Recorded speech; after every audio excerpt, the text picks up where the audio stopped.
네, 반갑습니다. 사람이 죽기 전에 마지막 하는 말을 유언이라고 그럽니다. 우리는 이런 유언의 말을 예사롭게 가벼이 듣지를 않습니다.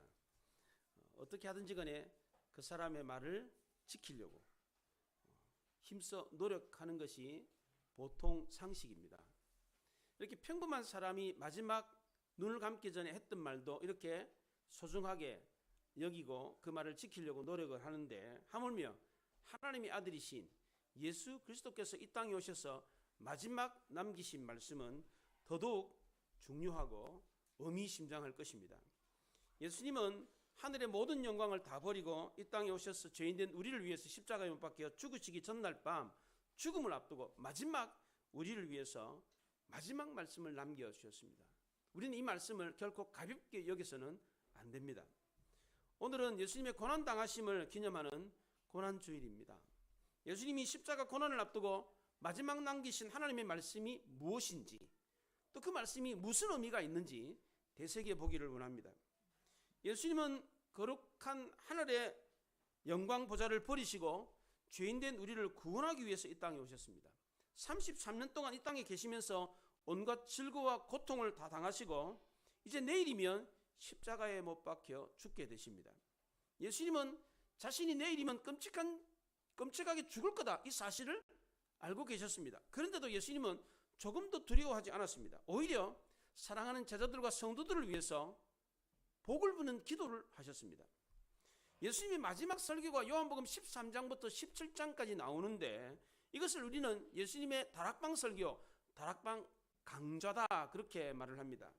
예수님은 이 모든 말씀을 마치시고 기도로 마무리를 지었습니다. 그 기도의 내용이 대제사장이 드리는 중보기도였습니다. 성도들을 지성소인 하나님 앞으로 이끄는 기도를 하셨습니다. 17장 1절부터 5절까지는 성부 하나님께 영광을 돌리고 6절부터 19절까지 제자들을 위한 기도를 합니다. 그리고 20절부터 26절까지는 제자들을 통해서 예수를 믿은 성도들을 위해서 중보기도를 하셨습니다. 예수님의 마지막 고별 기도는 자기를 위한 기도가 아니었습니다. 내일 당장 십자가 못 박혀 죽을 겁니다. 그걸 예수님이 알고 있어요. 끔찍하게 죽을 거라는 알고 있습니다. 그러면 자기를 위해서 기도해야 되잖아요. 그런데 예수님은 그것보다도 자기가 사랑하는 제자들과 성도들을 위해서 기도를 하셨습니다. 보통 사람들이 일이 잘 되면 교만해지기가 쉽습니다. 일이 잘 안 되면 비굴해지기가 쉽습니다. 막 개업을 했잖아요. 그러면 인사를 막 90도로 꺾어가지고 인사를 합니다. 근데 막 사업이 잘 돼가지고 돈을 벌고 막 그냥 번창해지면 목이 뻣뻣해져요.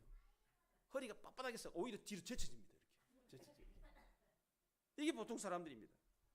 근데 예수님은 아무런 잘못도 없는데 남을 위해서 십자가에 박혀 죽으시는데 누구도 원망하지 않습니다. 낙심하지 않았습니다. 보통 사람들은 억울한 일 당하면 막 소리를 지르고 막 난리가 납니다. 급기야 자기 자신도 원망하면서 타락해버립니다. 그런데 예수님은 전혀 그렇지 않았습니다.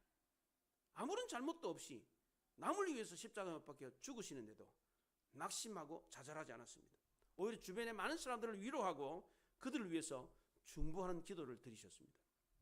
오늘 본문에 나오는 예수님의 기도는 남을 위한 기도, 중보 기도였습니다. 예수님은 죽음을 앞두고 마지막까지도 자신을 위한 기도가 아니라 남을 위한 기도를 하셨습니다. 성숙한 사람일수록 기도를 할 때 남을 위한 기도를 많이 합니다. 어린아이들은 절대 남을 위해서 뭘 이렇게 요구하지 않습니다. 우유 먹으면서 뭐 엄마 젖 빨면서 엄마 나는 배불러, 쟤가 배고픈 것 같은데 쟤 우유 좀 줘, 이렇게 우는 애 봤습니까? 그런 애 없습니다. 네. 성도들도 마찬가지입니다. 기도할 때에 성숙한 성도일수록 남을 위한 기도를 많이 합니다. 그래서 예수님은 너희는 먼저 그의 나라와 그의 의를 구하라, 그리하면 이 모든 것을 너에게 더하시리라 그랬습니다. 하나님이 제일 좋아하시는 기도는 하나님 나라와 그의 의를 구하는 기도입니다. 이것이 바로 이웃을 위해서, 나라와 민족과 교회와 성도들을 위해서 기도하는 것입니다. 예수님의 중보 기도에는 크게 두 가지가 있었습니다. 첫째는 하나님의 영광을 위한 기도였고, 또 다른 하나는 성도들을 위한 기도였습니다. 우리도 예수님처럼 이렇게 기도하면 하나님이 기뻐하셔서 반드시 응답해 주십니다. 우리도 하나님께 영광을 돌리는 기도를 할 수 있어야 합니다. 나를 위한 기도가 아니라 남을 위한 기도, 다른 사람을 축복하는 기도를 해줄 수 있어야 됩니다. 하나님 이런 기도를 굉장히 기뻐하십니다. 이런 기도를 하는 사람이 성숙한 성도입니다. 예수님은 마지막 기도에서 하나님의 영광의 복음이 제자들을 통해서 세상의 모든 사람들에게 계속해서 증거되기를 원하셨습니다. 만약 예수님이 죽고 난 뒤에 예수님의 제자들이 십자가의 죽음의 의미를 깨닫지 못하고 낙심해가지고 뿔뿔이 흩어져 버렸다면 어떻게 됐겠습니까? 예수님의 십자가 사랑의 복음은 아리마대 요셉의 무덤에 묻혀가지고 영원히 그냥 잊혀져 버렸을 겁니다. 예수님 자신의 십자가를 통해서 나타난 하나님의 사랑과 이 영광의 복음이 계속해서 전 세계 모든 사람들에게 오는 세대에 계속해서 증거되기를 원하셨습니다. 이렇게 하기 위해서 예수님은 제자들이 하나 되도록 해달라고 기도를 했습니다. 예수님의 마지막 기도의 핵심은 하나됨이었습니다.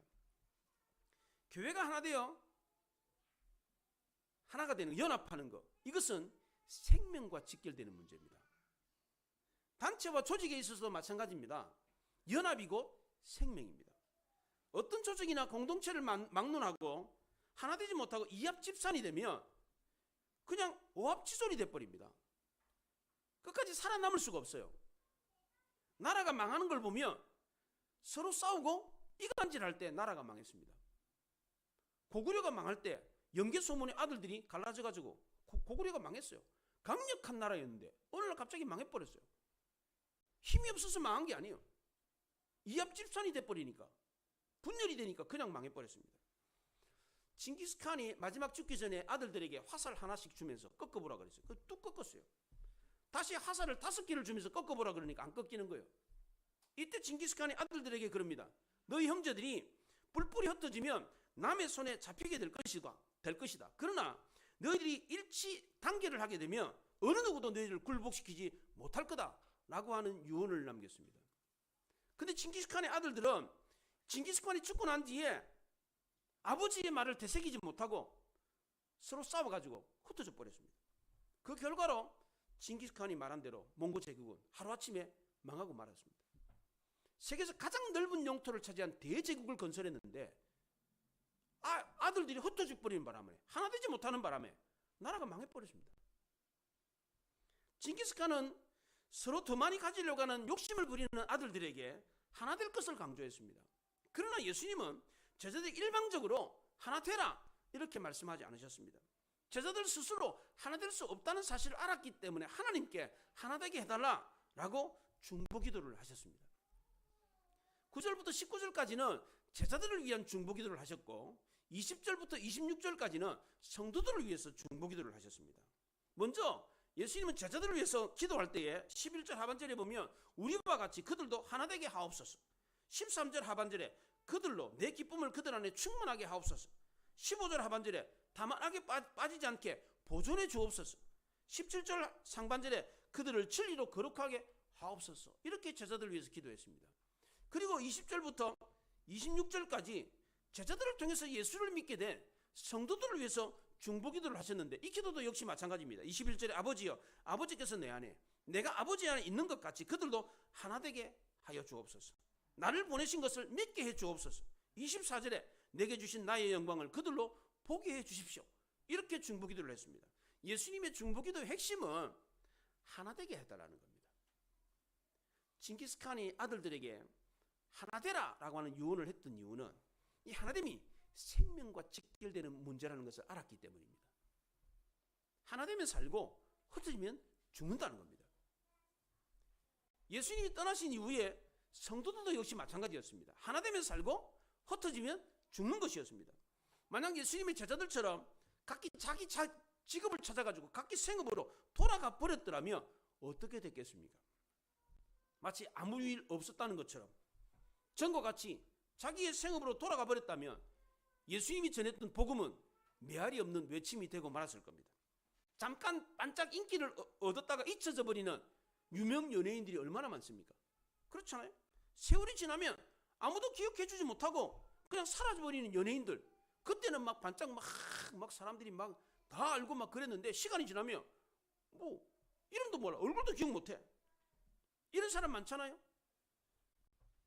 예수님도 그렇게 될 수 있다는 겁니다. 그렇게 되면 기독교 복음은 더 이상 생명력이 없는 것입니다. 아무도 예수님을 기억해 주지 않는데 예수님이 행하신 사역이 무슨 의미가 있습니까? 2000년 전에 이 땅에 태어났다가 죽은 사람이 한둘입니까? 그 여러 사람 중에서 한 사람이 막 기적을 일으켰습니다. 유명한 말을 했습니다. 근데 그를 알았던 사람들이 다 흩어져 버렸어요. 아무도 그를 기억해 주는 사람이 없습니다. 그러면 그가 행한 기적과 그 유명한 말이 무슨 의미가 있습니까? 그냥 사라져 버리는 겁니다. 예수님은 하나님 아버지가 자기에게 주신 영광이 계속해서 사람들에게 이어지기를 원하셨습니다. 그래서 예수님은 제자들이 하나 되게 하기 위해서 어떻게 했습니까? 하나님 아버지가 자기에게 준 영광을 제자들에게 주었습니다. 22절에 보십시오. 내게 주신 영광을 내가 그들에게 주었사오니 이는 왜냐하면 우리가 하나 된 것 같이 그들도 하나 되게 하려 함이니이다 그랬어요. 예수님은 제자들이 하나 되게 하기 위해서 하나님 아버지가 자기에게 준 영광을 제자들에게 주었습니다. 아버지에게 있던 영광이 아들 그리스도에게 오게 된 것은 그냥 온 게 아닙니다. 아버지의 영광은 예수 그리스도의 고난을 통해서 왔습니다. 요한복음 12장에 인자가 영광을 얻을 때가 왔도다. 내가 진실로 진실로 너희에게 이르노니 한 알의 밀이 땅에 떨어져 죽지 아니하면 한 알 그대로 있고 죽으면 많은 열매를 맺느니라 그랬습니다. 예수님은 십자가의 죽으심으로 하나님 아버지의 영광이 자기에게 온다는 사실을 알았습니다. 내가 영광을 받을 때가 왔는데 한 알의 밀알이 땅에 떨어져 죽어야지 그 영광이 내게 온다라고 얘기했습니다. 예수님은 인간으로 낮아지시고 치욕의 십자가를 지심으로 인류의 구원자가 되실 때, 고난을 받을 때 하나님의 영광이, 아버지에게 있던 그 영광이 자기에게 왔습니다. 우리 믿는 성도와 교회도 마찬가지입니다. 고난을 통해서 하나님의 영광이 우리에게 오는 것입니다.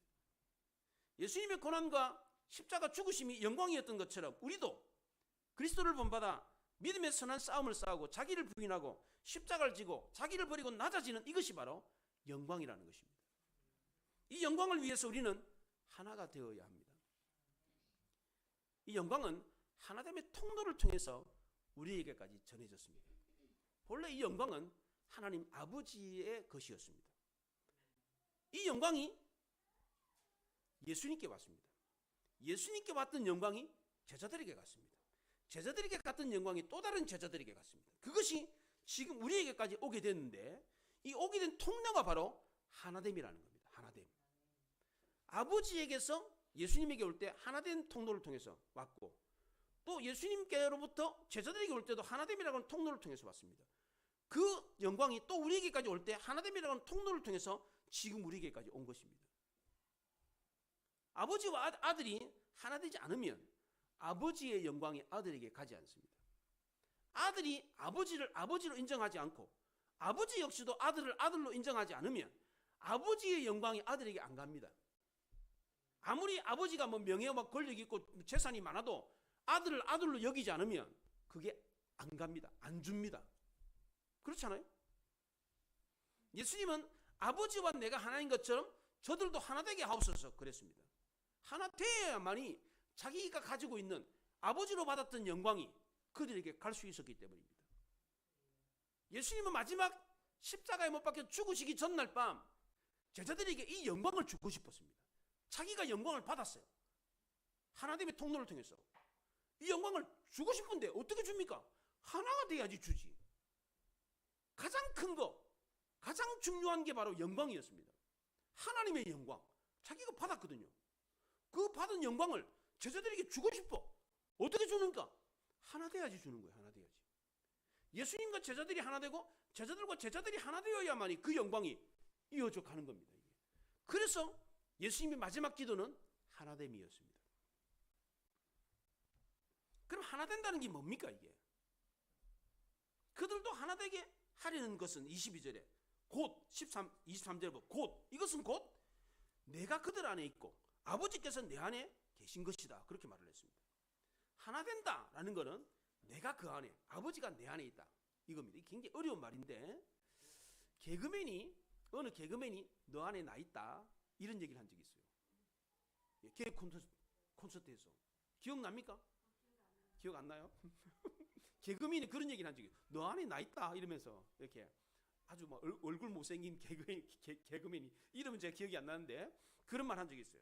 근데 이게 상당히 철학적인 말이에요. 이게 1950년에 노벨 문학상을 받았던 영국 캠브리지 대학의 천재 철학자가 있었습니다. 버트란드 러셀이라는 사람입니다. 이 사람을 통해서 현대 언어 분석 철학이 만들어졌는데, 이 버트란드 러셀이 현대 시대가 되면 사람들이 관계를 맺을 때 외적 관계를 맺게 된다. 내적 관계를 안 맺고, 인간의 관계를 내적 관계와 외적 관계로 나누어서 설명을 했습니다. 외적 관계는 이 관계가 끊어졌을 때 서로 아무런 영향을 안 받는 겁니다. 내적 관계는 관계가 끊어졌을 때 치명적인 영향을 받는 겁니다. 외적 관계는 이 리모컨과 저 손의 관계입니다. 이 관계를 맺고 있잖아요. 나왔어요. 그럼 관계를 끊었잖아요. 끊었으면 리모컨은 리모컨대로 아무런 문제 없이 그냥 있습니다. 제 손도 아무런 문제가 없어요. 이거를 외적 관계라 그럽니다. 내적 관계는 팔과 제 몸뚱아리의 관계입니다. 관계를 끊으면 어떻게 됩니까? 치명적인 영향을 받습니다. 이게 내적 관계입니다. 인간관계도 역시 마찬가지입니다. 외적 관계가 있고 내적 관계가 있습니다. 외적 관계는 끊어도 아무런 영향을 서로 안 받아요. 그런 내적 관계는 끊으면 치명적인 영향을 받습니다. 요한복음 15장에 포도나무 가지와의 관계는 내적 관계입니다. 하나님과 우리의 관계는 내적 관계입니다. 이 관계가 끊어지면 치명적인 영향을 받습니다. 가지는 포도나무에서 떨어져 나가면 말라 비틀어져 죽습니다. 포도나무 역시도 큰 상처와 아픔을 겪습니다. 그래서 어떤 사람들은 이 상처와 아픔을 겪지 않으려고 오히려 내적 관계를 형성하지 않고 외적 관계만 형성하려고 합니다. 사람을 사귈 때도 적당한 거리를 두고 사람을 사깁니다. 자기는 숨긴 채 남을 알려고 하는 사람이 있습니다. 자기는 숨기는데 남을 어떻게 알겠습니까? 이렇게 사람을 사귀는 사람 주변에는 좋은 사람이 없습니다. 부부 사이도 역시 마찬가지입니다. 금술이 좋은 부부는 눈빛만 봐도 압니다. 부인이 무슨 생각을 하는지, 남편이 무슨 생각을 하는지 딱 뭐만 해도 딱 갖다줘요. 알아서. 예. 왜 그렇습니까? 너무너무 잘 알기 때문입니다. 든든한 하나가 되었기 때문입니다. 이런 부부는 불화를 일으키지 않습니다. 헤어질래 헤어질 수가 없어요. 삼위 하나님도 역시 마찬가지입니다. 삼위가 계시잖아요. 인격이 셋이에요. 성부, 성자, 성령 세 분이 계시는데 한 분이라고 합니다. 이 삼위 하나님의 속성 가운데 서로 관통한다라는 말이 있습니다. 관통, 뚫을 간통이 아니고 관통, 뚫을 관자에 서로 통한다는 거예요. 이게 서로. 성부와 성자와 성령은 마치 머리가 뻥 뚫려 있어요. 이렇게 유리처럼 뻥 뚫려 있어요. 가슴이 뻥 뚫려 있어요. 지금 뭘 느끼고 있는지, 무슨 생각을 하고 있는지 성부와 성자, 성령은 서로를 다 보는 거예요. 서로 뻥 뚫려서 이게 투명 유리로 돼 있어. 그러니까 무슨 생각을 하는지 다 아는 거예요. 머릿속을 들여다보는 거, 마음속을 들여다보는 거예요. 이게 성부와 성자와 성령의 관계예요. 서로 관통한 관계예요. 관통한 관계. 이런 관계로 하나가 되어 있다는 겁니다. 이런 관계는 서로 숨길 게 없어. 숨길 수도 없어. 이게 성부와 성자와 성령의 하나됨입니다. 예수님은 제자들도 이렇게 하나되게 해달라고 기도를 했습니다. 그럼 왜 예수님은 이렇게 하나되게 해달라고 기도를 했습니까? 23절에 보십시오. 곧 내가 그들 안에 있고 아버지가 내 안에 계시어 그들로 온전함을 이루어 하나되게 하려 함은 아버지께서 나를 보내신 것과 또 나를 사랑하심이 그들로 사랑하신 것을 세상으로 알게 하려 함이되, 아버지가 예수님을 세상에 보낸 것, 그리고 하나님의 사랑을 세상에 전하도록 하기 위해서 이거를 하나되게 했다는 겁니다. 예수님이 기도한 대로 실제로 이루어졌습니다. 예수님이 부활 승천하고 난 뒤에 120명의 성도들이 예루살렘을 떠나지 않고 마가 요한의 다락방에서 한마음 한뜻이 돼서 기도를 했습니다. 마가 요한의 다락방에 모이기 전에는 예수님의 제자들이 실망과 좌절과 낙심이 들어가지고 뿔뿔이 흩어졌습니다. 두려움에 휩싸여가지고 자기 생업으로 돌아가 버렸습니다. 다행히 부활하신 예수님이 나타나가지고 다시 예루살렘으로 돌아와가지고 마가 요한의 다락방에서 한마음 한뜻으로 기도를 했습니다. 이때 주님이 약속하신 성령을 보내줘가지고 모든 거기에 있는 성도들이 성령의 충만함을 받아가지고 천하 만민에게 복음을 증거하는 복음의 불덩어리가 되었습니다. 성령의 능력을 덧입어가지고 모이기 힘쓰고 흩어지면 복음을 증거하는 복음의 불씨가 되었습니다. 초대교회 성도들이 다시금 하나가 되었을 때 놀라운 일이 일어났습니다. 예수님이 행하셨던 기적을 제자들도 행하게 되었습니다. 병을 고치고 심지어 죽은 사람도 살렸습니다. 베드로가 요바에서 죽은 여제자 다비다를 기도했더니 살아났습니다. 바울이 설교를 하는데 3층 창문에 걸터 앉아 있다가 유두고라고 하는 청년이 떨어져가 죽었어요. 내려가지고 청년을 안고 기도했더니 죽었던 청년이 살아났습니다. 예수님이 말씀하신 대로 예수님이 행한 것보다 더 큰 기적을 이루었습니다. 하루에 3,000명씩 회개하고 5,000명씩 회개하고 죽기로 돌아오는 기적이 일어났습니다. 말씀하신 대로 그대로 돼서 어떻게 이런 일이 제자들에게 일어날 수 있었습니까? 제자들이 하나됨의 통로를 통해서 성령이 전해주는 성령의 충만함을 받았기 때문입니다. 성령이 하나님의 아버지의 영광을 예수님에게 주셨던 것처럼 예수님에게 있던 그 영광을 제자들에게 전해주었기 때문입니다. 우리도 하나되면 이 하나됨의 통로를 통해서 성령께 주시는 능력과 성령의 충만함을 받을 수가 있습니다. 그럼 우리도 예수님께서 행하신 그 기적을 예수님이 행하셨던 그 일보다 더 큰 일을 행할 수 있게 되는 것입니다. 그렇다면 우리는 어떻게 하면 하나가 될 수 있습니까? 첫째는 관계를 회복해야 합니다. 하나님 아버지와 관계를 회복하려면 아버지께로 돌아가야 합니다. 그렇게 해야 하나가 될 수가 있습니다. 하나됨이라고 하는 이 단어는 교제의 개념, 교리적인 개념이 아닙니다. 관계적인 개념입니다. 공간복음에서는 예수님을 이 교리적인 개념으로 소개를 했습니다. 예수님을 메시아, 선지자, 모세보다 큰 자, 다윗의 후손, 주 이렇게 설명을 했습니다. 그런데 요한복음은 관계적인 개념으로 인격적으로 살아있는 개념으로 설명을 했습니다. 예수님은 하나님의 아들이고 하나님은 예수님의 아버지다. 아버지와 나는 하나다. 내가 곧 아버지고 아버지가 곧 나다. 이렇게 설명을 했습니다. 관계적인 언어로 설명했습니다. 예수님은 하나님 아버지와 하나가 된 것처럼 우리도 하나님과 하나가 되려면 회개하고 하나님께로 돌아와야 된다 이렇게 말씀을 했습니다. 탕자가 아버지 집을 떠남으로 아버지가 관계가 끊어졌잖아요. 이걸 회복하기 위해서 어떻게 했습니까? 탕진했던 아버지 재산을 다시 보충했습니까? 그렇지 않습니다. 잃어버렸던 사회적인 지위를 회복했습니까? 술, 담배 끊고 음란 끊고 그렇게 돌아왔습니까? 더럽혀졌던 가문의 명예, 실추됐던 가문의 명예를 회복하고 돌아왔습니까? 그렇지 않습니다. 이거 다 끊고 이거 다 회복하고 돌아오려면 죽을 때까지 못 돌아옵니다. 탕자는 어떻게 돌아왔습니까? 그냥 돌아왔습니다. 잃었던 아버지 재산, 실추되었던 가정의 명예, 만신창이게 된 몸의 회복도 그냥 안 하고 그냥 그대로 돌아왔습니다. 이사야 55장 1절에 오라 너희 목마른 자들아 물러나오라 돈 없는 자도 오라 너희는 와서 사 먹되 돈 없이 값 없이 와서 포도주와 젖을 사라 그랬습니다. 있는 모습 그대로 오면 되는 것입니다. 그럼 아버지가 좋은 옷을 입히고 손에 가락지를 끼우고 발에 신을 신기고 맛있는 음식을 제공해 주시는 겁니다. 그러면 신분도 명예도 건강도 다시 회복할 수가 있는 것입니다.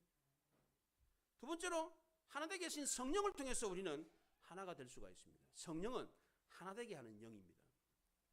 하나님과 우리 사이를 하나되게 하는 통로를 통해서 교통하시는 분이 바로 성령입니다.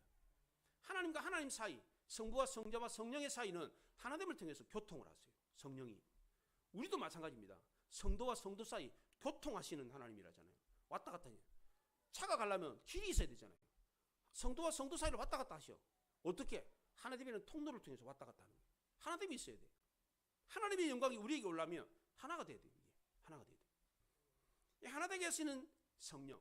성령이 우리를 하나되게 하신다는 겁니다. 그래서 성령은 하나님의 생각과 뜻을 우리에게 가르쳐 주십니다. 또 하나님의 속성인 이 영광을 우리에게 주심으로 우리가 하나되게 하십니다.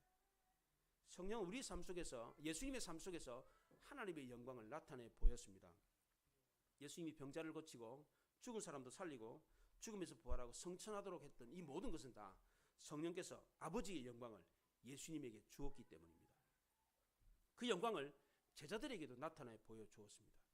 제자들도 병을 고치고 심지어 죽은 사람도 살리고 하루에 3,000명에서 5,000명씩 회개하고 주님께로 돌아오게 했습니다. 지금 그 영광을 하나님 우리에게도 나타내 보여주고 계십니다. 성령은 하나됨이라고 하는 통로를 통해서 하나님의 영광을 우리에게 전해주고 있습니다. 그렇기 때문에 하나된 공동체에 하나님의 영광이 나타나는 것입니다. 서로 싸우고 갈등을 빚고 있는 공동체에는 하나님의 영광이 나타나지 않습니다. 가정도 그렇고 직장도 그렇고 내가 속한 공동체가 다 그렇습니다. 오늘날 우리 국민들은 국회를 보고 영광스럽다 이렇게 말하는 사람 없습니다. 국회의원들 보고 영광스럽다 이렇게 보는 사람 없습니다. 왜 그렇습니까? 영광스럽게 안 봅니다. 왜 그렇습니까? 서로 싸우기 때문입니다. 그러나 교회는 그렇지 않습니다. 하나님의 영광이 나타나는 것입니다. 교회는 하나님의 영광을 세상에 알려야 되는 책임과 의무가 있습니다. 요한복음의 주제는 파송입니다. 아버지께서 나를 보내신 것처럼 나도 너희를 세상에 보낸다 그렇게 말을 했습니다. 교회는 폐쇄 집단이 아닙니다. 하나됨으로 세상을 변화시키는 공동체입니다. 교회가 세상을 변화시키는 방법이 뭡니까? 서로 사랑하는 겁니다. 우리가 서로 사랑하면 세상은 우리가 그리스도의 제자인 것을 알게 된다고 합니다. 우리가 서로 사랑하면 그걸 보고 세상은 우리를 통해서 하나님을 발견하는 것입니다. 마지막 세 번째로 하나님에게 하나 되게 하는 방법은 서로 사랑하라고 하는 이 계명을 지키는 것입니다.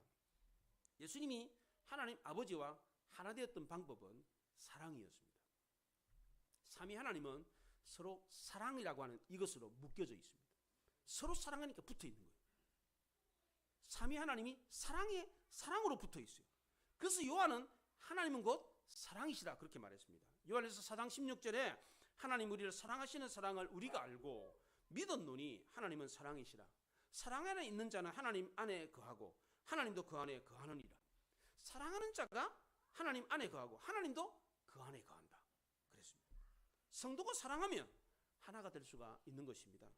부부가 사랑하기 때문에 부모를 떠나서 한 몸이 되는 것입니다.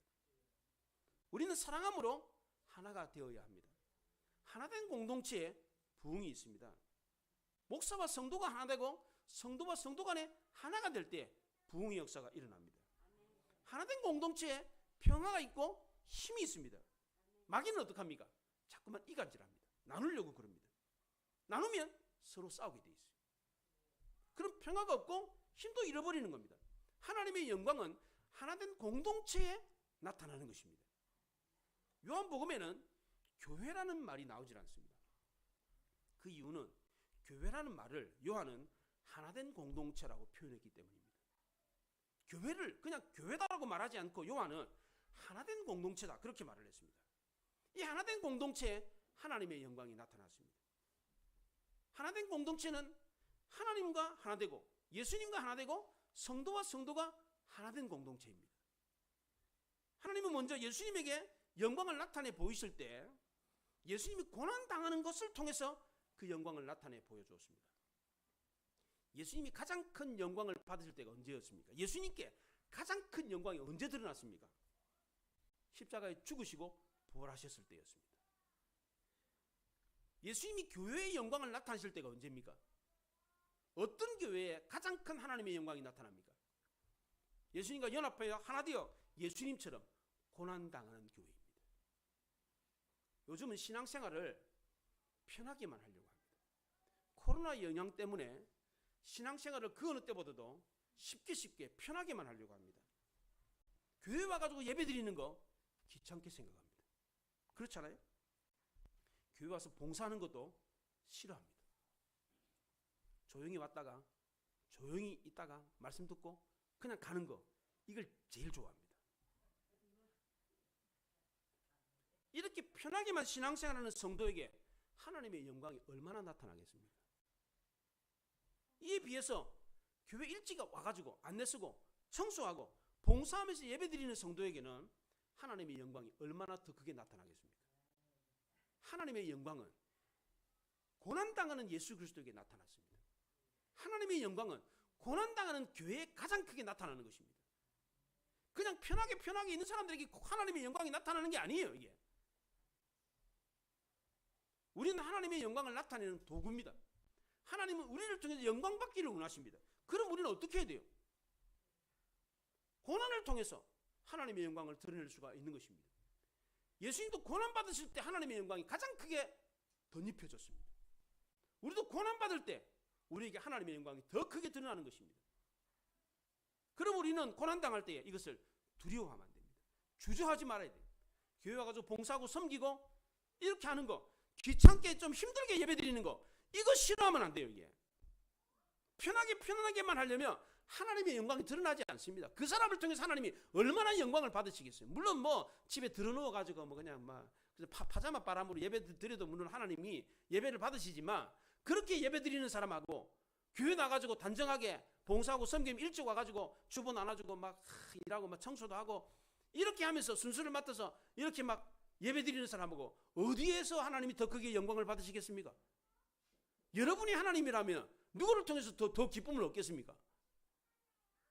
기본적인 상식 아니겠습니까? 하나님 아버지의 영광은 예수 그리스도의 고난을 통해서 나타났습니다. 예수님이 고난 받으실 때 하나님의 영광이 가장 크게 드러났습니다. 예수님이 십자가에 못 박혀 죽으실 때, 채찍에 맞아 살찜이 떨어져 나갈 때, 십자가에 못 박혀 피 흘리는 고통을 당할 때, 마지막 눈을 감고 죽으심으로 희생제물로 드려질 때 하나님은 가장 큰 영광을 받으셨습니다. 예수님의 고난은 곧 영광이었습니다. 우리도 그리스도를 본받아 믿음의 선한 싸움을 싸우고 자기를 부인하고 십자가를 지고 자기를 부인하고 낮아질 때, 예수 믿는다는 이유 때문에 핍박도 좀 받고 귀찮은 일도 당하고 어려움도 당할 때에, 이럴 때 하나님의 영광이 우리를 통해서 나타나는 것입니다. 우리도 예수님처럼 고난받는 것을 두려워하지 않기를 바랍니다. 이 고난을 통해서 나타나는 하나님의 영광을 주변의 많은 사람들에게 나타내 볼 수 있기를 바랍니다. 고난받는 우리 교회, 고난받는 우리를 통해서 하나님의 영광을 드러내는 이번 한 주간 될 수 있기를 바랍니다. 그리하여 우리를 통해서 많은 사람들이 하나님의 영광을 볼 수 있고, 고난 속에 나타난 하나님의 영광이 우리를 하나 되게 만들고 우리에게 힘과 용기를 주어서 어떤 어려움도 이기고 승리하는 우리 모두가 될 수 있기를 바랍니다. 기도하겠습니다.